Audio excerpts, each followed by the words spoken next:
Dennis, firstly, I want to get your reaction to Elon's work at Doge and how you saw his leadership genius in the private sector applied effectively to the public sector.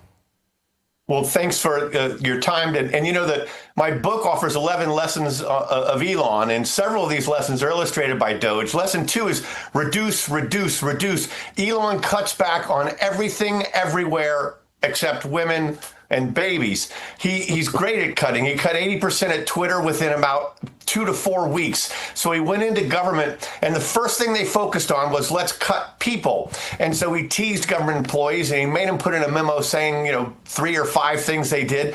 And he cut, I think, close to 200,000 jobs.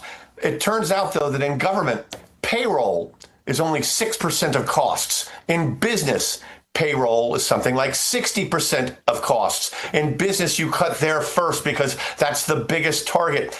In government, alas, it gives an important message, but it doesn't even begin to get the job done. Now, he wanted to cut $1 trillion, and Elon, like Donald Trump, always overpromises huge goals that are impossible to meet.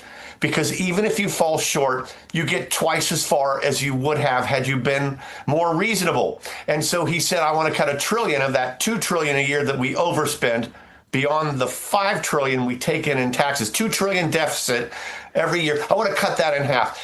He got $175 billion. And people are laughing at it and saying, oh boy, he got nowhere. But that is $1.75 trillion in 10 years. That is in the big, beautiful bill that Elon is now lamenting. And now everyone's waiting because Elon's beginning to say, look, I didn't want a bill that's going to increase the debt a further $3 trillion in 10 years. And that's what it does.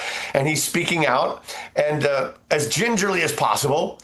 But it's pretty clear that he is leaving government after this 130-day service disgusted, because even Republicans are feeding at the same trough, and Republicans are balking at putting these cuts into law.